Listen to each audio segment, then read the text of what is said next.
I'm just gonna hang out back here. Okay, would you mind just kind of keeping an eye on that? Yeah. It should just keep going, Okay, got it. but, you know, some other component. Yeah. I don't know. Do you need to... Come on in, Matt. Come on this way, buddy.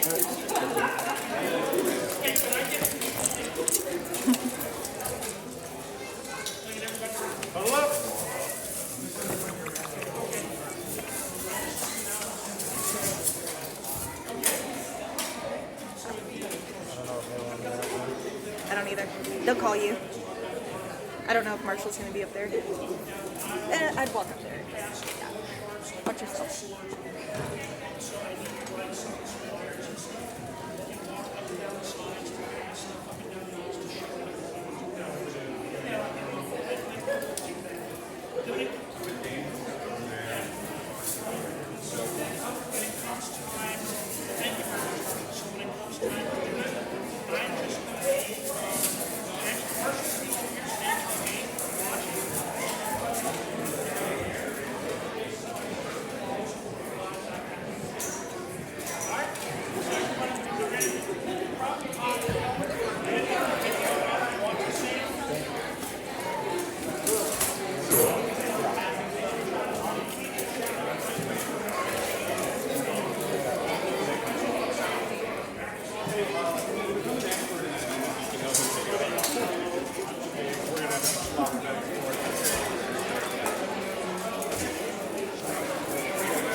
And mind the camera.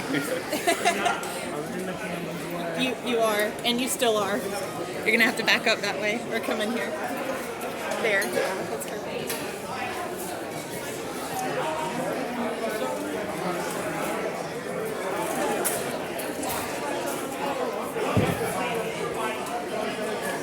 You guys are all really stinky.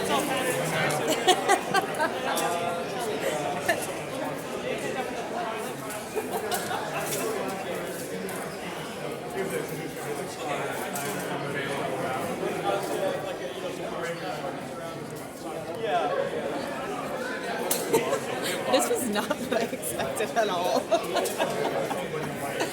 Which is fun. I'm here for the ride, you know. I like it. It's awesome. It's cool. It's really cool. Yeah. Do they do this every year? I don't know.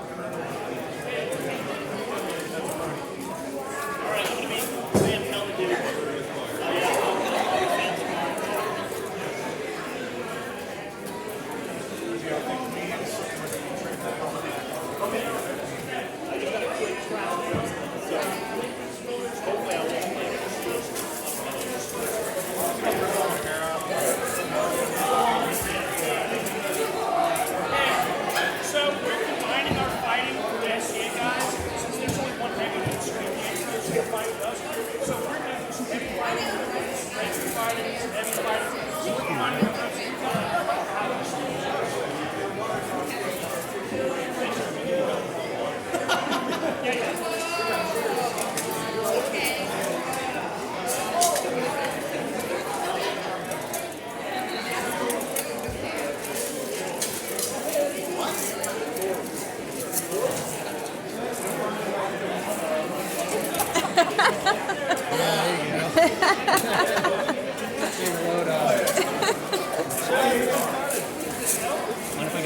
Yeah. Just want to get the stuff out of the way.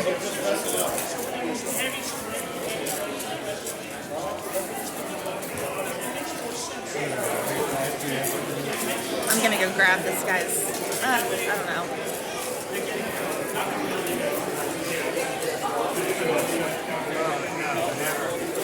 Yeah.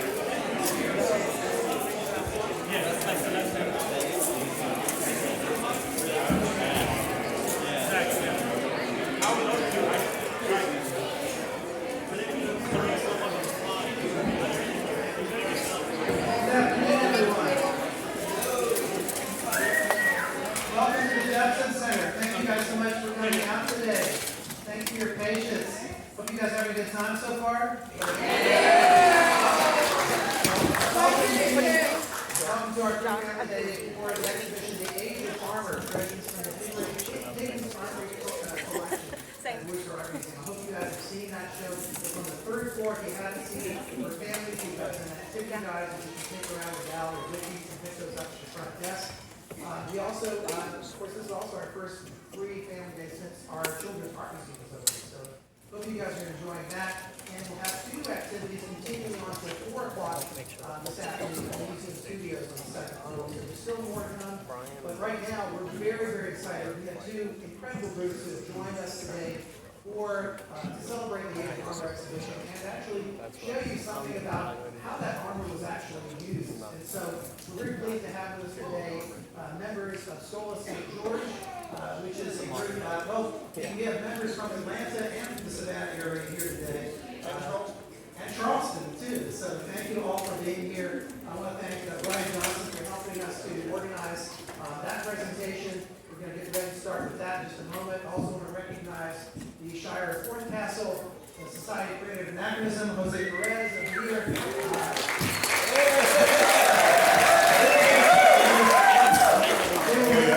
Our H-Bar film series, which is a lot of fun.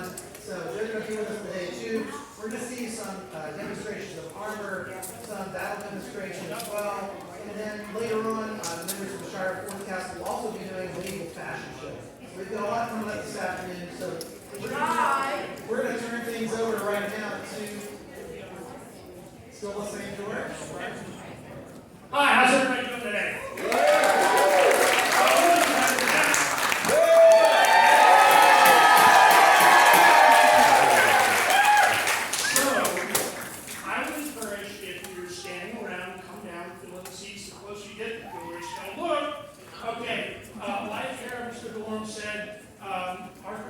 St. George, we're a 501c3.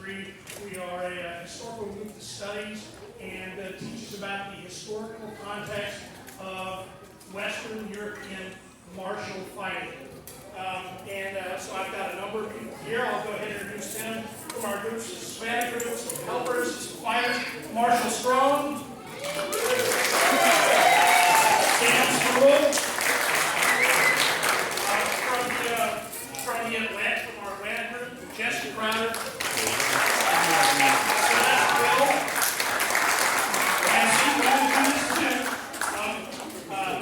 Ed Wells, Zach Carroll from Charleston, and also Jason Churches and Brian. From the local Society for Creative Anachronism, I'm going to turn it over to Sir Pietro so he can introduce his people. How's everybody doing today? That's awesome. I'm loving that. Something like that trying to do it again because everybody heard it the first time. You guys did good. Alright, so we're a little bit different than SCA St. George, okay? Normally I would have a bunch of fighters wearing armor similar to mine. We cover everything from like pre-17th century, okay? We're a worldwide nonprofit. Today we have a couple of our members. You've probably seen them at the stairs. Some of the kids probably tried out armor. When I see them in the crowd, I'm going to shout them out real quick. There is Lady Veronica. Lady Rebecca. Lady JoJo. Stand up. No, stand up. Stand up. Yeah, there you go. She's shy. Give her a round of applause. Alright. And what we do is we just educate people on everything pre-17th century. We cover everything. Doesn't matter if it was a society or a culture that existed, we find it, we study it, and we try to recreate everything we can. One of the things we do is fighting. We will have rapier fighters. Our rapier fighters are kind of divas. They're very pretty, so they take a little bit longer to get ready, but you'll see them come downstairs. After we're done with the fighting portion, we are going to do a fashion show. And I'll explain to you where my armor comes from. The other members of the group that want to participate will explain the same thing. We'll tell you the history behind it, why we did it, why it was effective, why it wasn't. And then you guys can ask us questions, okay? When the fight is done, you can also answer questions. But enough of me talking nerd stuff here. Okay, so how many people got to go to see any of the armor displays that you could actually hold and touch and everything else? So, why don't we go? Okay. Alright, so before we get started, let's go and talk about some of the armor that my guys here are wearing and going to be fighting. It's from different time periods, most notably about the mid-1300s to the late 1400s. So that's kind of the early beginnings of plate armor. When you get into a lot of full plate armor, you probably see the armor is it. So let me have Sir Jesse come up here, who's wearing most of the full plate. So you guys can see what Jesse's wearing. He's wearing a full plate kit with a lot of chainmail. Go ahead and spin around. Chainmail skirt, legs, armor, helmet. So armor's designed to protect you. So if you'll notice what's going on with Jesse, I can go ahead and whack it. It doesn't really hurt him. Get him with the legs, back of the head. It doesn't really hurt him. Okay? Okay, everybody? Okay. So to fight in armor and to beat someone in armor, you actually had to look for the gaps in the armor. Okay, so, and even in what they were wearing under the armor, it was generally padded and sometimes had chain over. So do you guys see where the gaps in Jesse's armor are? In the armpits, okay, inside the elbows. If you can get under Jesse's skirt, believe it or not, it's in the corner, turn around. The seat of the pants, the backs of the legs, if you can catch Jesse when he's turned around, spin. If you can catch it with his face plate off, sometimes he needs a root. Or if you can slide something up under the tail, which is the chainmail thread of his helmet, you can get to the throat. Almost up. Which is actually why this rib is here. So when a sword hits it, it will hit and then slide up and around away from the throat. So that's Jesse. Jesse's wearing armor from the start about 1475. If you could step back. Let's have Sir Ed come up. Ed's wearing armor from about 1380 to 1420. If you can look at what Ed's wearing is what's called a coat of plates. Can I get you on look at the bottom of it? Okay, while Ed's undoing his shirt, you can see how he's got plate arms, plate legs, but his body armor is overlapping steel plates that are riveted to a leather and woolen powder. So you see how the plates look here? And they overlap like the tail of a lobster. So he can move around, he can bend, and it gives him a whole lot of mobility. So if Sir Jake's will come out, Jake's wearing the same thing, same style of plates, same style of arm, so they're wearing about the same period. So it gives them a fairly good amount of protection, not quite as good as full plate armor, but close enough. Step out. Let's have Sir Seth come out. Now, Seth is armored a little bit different than everybody else. So while Jesse's armor and Jason's and Ed's armor are put together as a complete suit of armor with arms, legs, chest, a lot of covering. You notice Jesse had the chainmail skirt to protect the gaps between his leg armor and his horse armor. Seth is wearing what you call three-quarter armor. So whether he couldn't afford it, whether he lost portions of it, he's not as completely armored, although he has a heavily padded jacket of multiple layers of heavy linen and padding, which makes it hard to stab and cut through.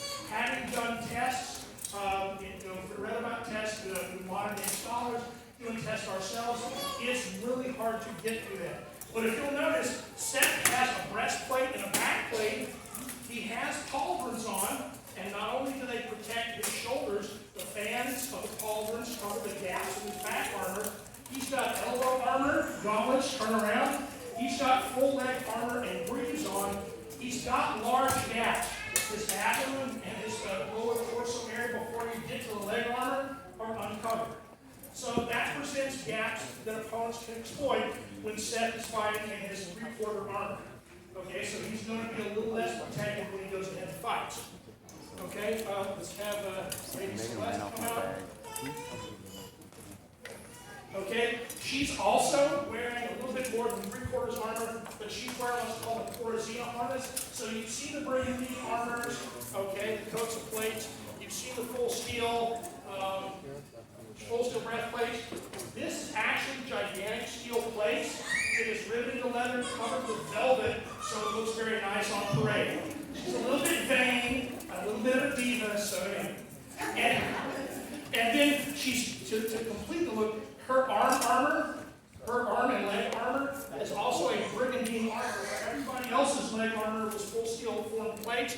Hers is leather, is the steel plates printed in leather wrapped around her armor. So it gives almost the same amount of protection, but it's a little bit lighter.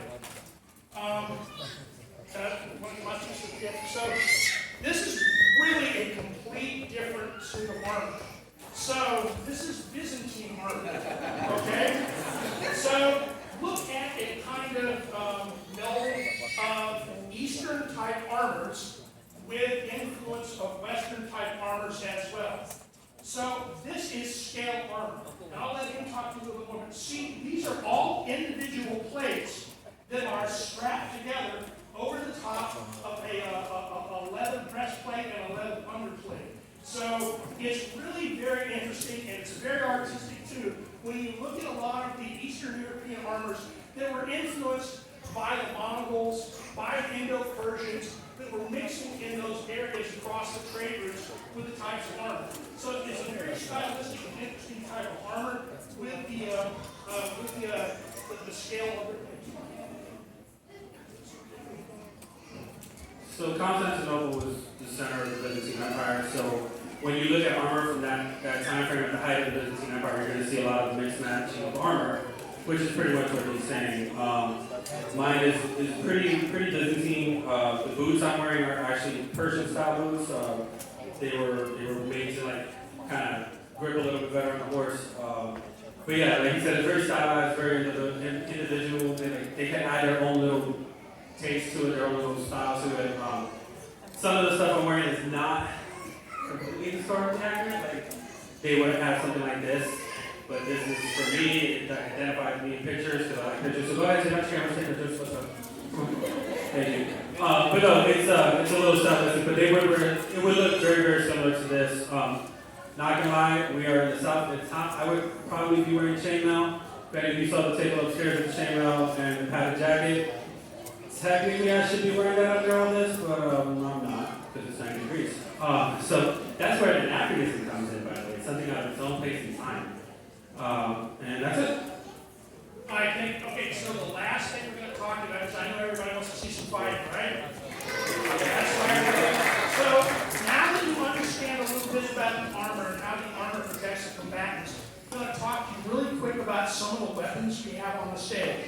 So to my left, on this end of the stage, are the training weapons that are mostly safe for us to fight with. Again, you can get bruised and injured, not really much more than what you get in rugby or football, because they're all blunt and they're not really pointy. To my right are the weapons that are historical replicas of those. So let's somebody bring out a training longsword. So go and grab the longsword.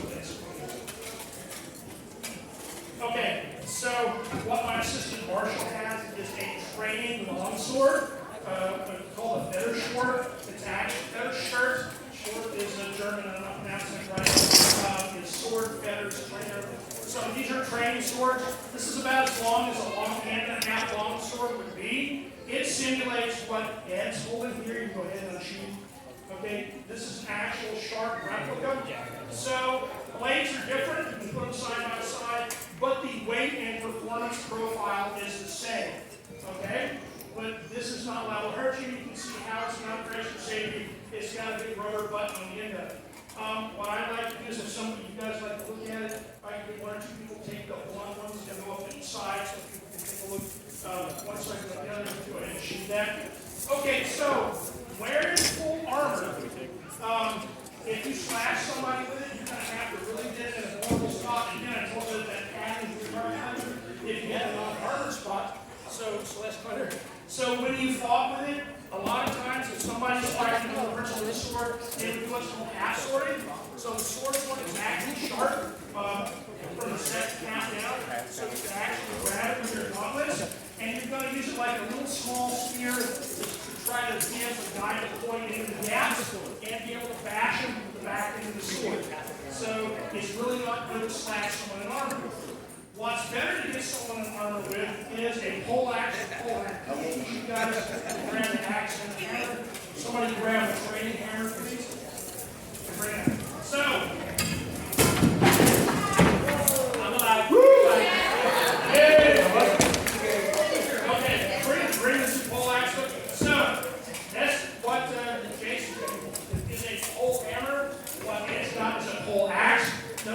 have spikes on the top, hammerheads, spike heads on the back. They've got spikes on the butts of it. Okay, so these are medieval assault weapons. These things aren't designed to bash someone with rusted force armor. And I cut The other so thing they're designed to do.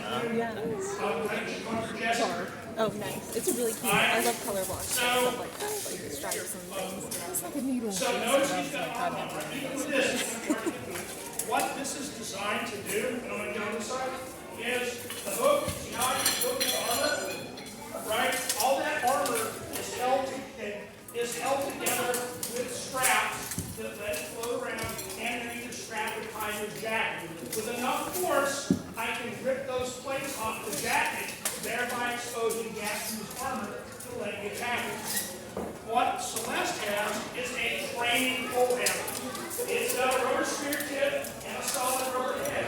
It still hits like a gigantic rubber mallet, but it's not like hitting it with a piece of steel, and that allows us to fight and train with those, and so people can walk with poles, the pole hammers. That would be great.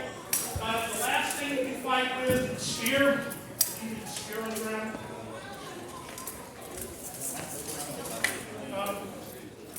So this is a footman spear, about 6 foot long. You don't throw with it. You can slash with a little bit. It's got a point. You can bash someone with a hat like you want a quarterstaff, when you're playing like Robin Hood. Okay, this is the rubber spearhead, and that's a spike.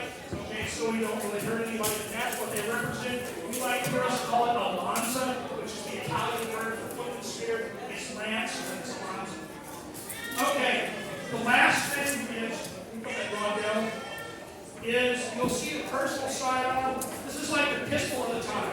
So this is what's called a rondelle dagger. There's no edge to it. It's a purely military weapon. It's got a spike on the end of it. And what it's designed to do is to hit the gaps and allow you to push through all that catty armor with a small point. I'm going to pick on Jesse again. Jesse gets picked on a lot. So all of Jesse's chainmail, all the links to his chainmail is individually riveted. Probably about 1,000 links in this chainmail. It allows me to hit the chainmail, get my tip through it. As I push through it, it'll pop the rivets on the chainmail and allow me to do that.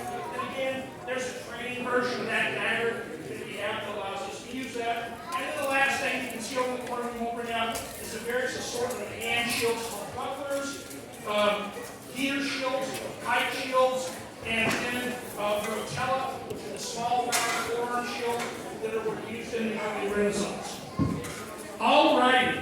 So now you guys have a general understanding. You've got a chance to look at some of the weapons. Are you guys ready to see a fight? Yeah.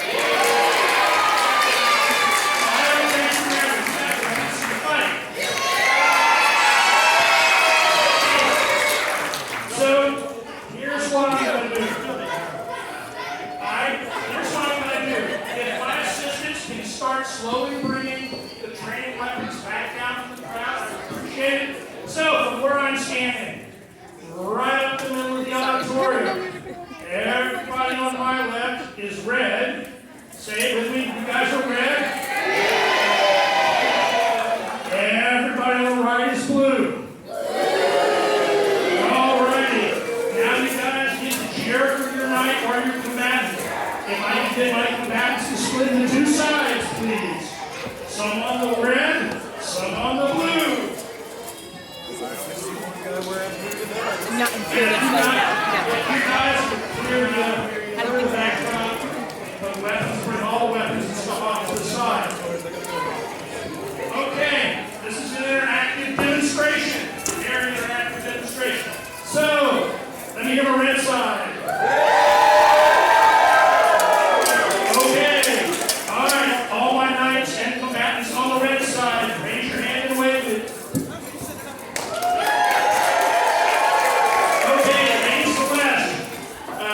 Sir Jesse, Sir Seth, and Sir Sam.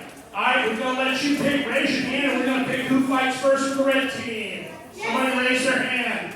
Okay. Who do you want to fight for the red team first? Sir Sam, go first. Sir Sam, step up. Sam. Woo, Sam. Okay. Alright, Sir Sam is very lightly armored because he's very springy. Very springy. dodging a lot. So somebody put up their hand and tell me what weapon Sam's going to fight with. You up there. What did you say? A dagger. All right, let's go get a dagger. Give it to Sam.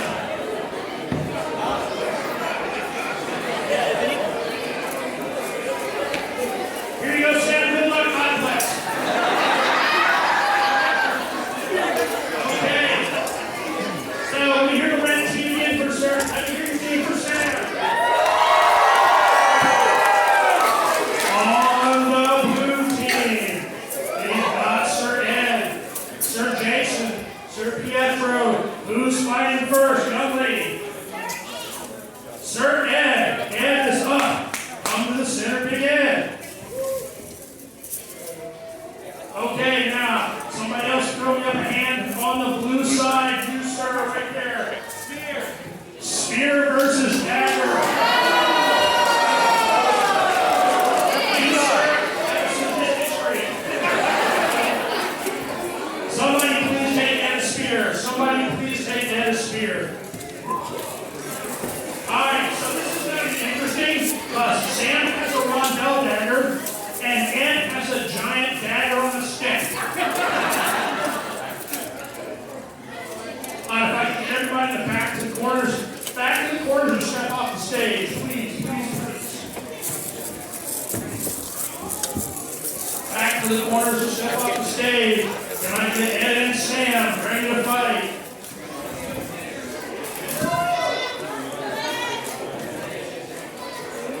Okay, any of my participants, what you're going to hear is we're going to start the fight off. I'm going to be judging the fight to see if they actually did it, actually stab someone or cut someone or would actually injure them. So they may poke each other for a while until someone succeeds in finding the gap. Any of my fellow participants, if you see something unsafe or unsafe, it's going to yell hold. And when the killing strike is struck, I'm going to yell hold, and then we'll talk about what happened. All right, you ready for the fight?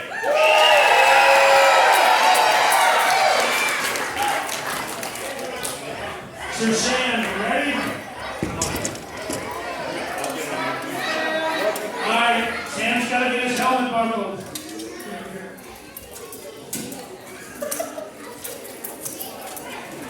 Alright, Sir Ed looks like he's ready to go. Alright, let's hear it for Sir Ed. Alright, let's hear it for Sir Sam.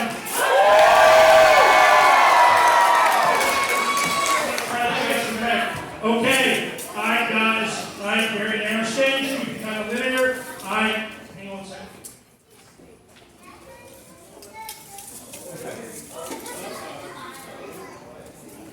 All right, you ready? All right, let's cheer for them. Fight!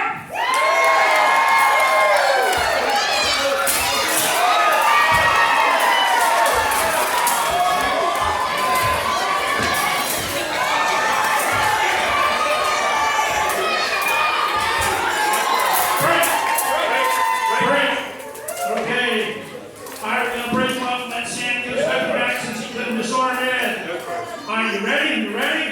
All right. Get ready. Fight!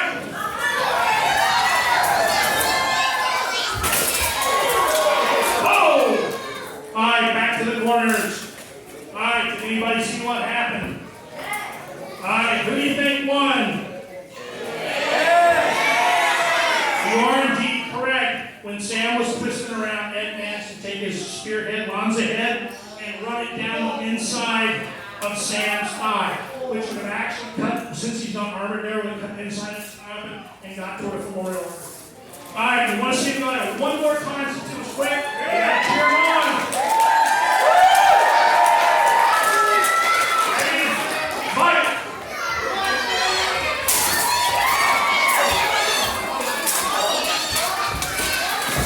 Oh! Good. All right, back off. Watch it. All right, who do you think won? Ed did not win. Did anybody see how Sam beat Ed?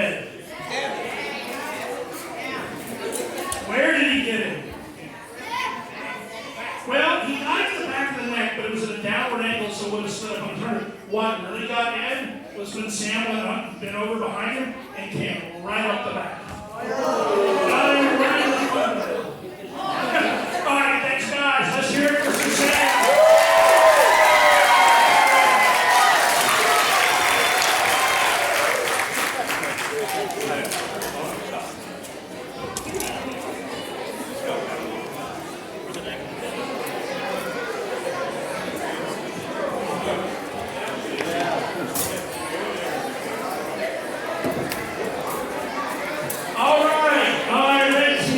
Red team. Somebody throw up their hand. Right there. Who's gonna fight? Sir Seth. Fighting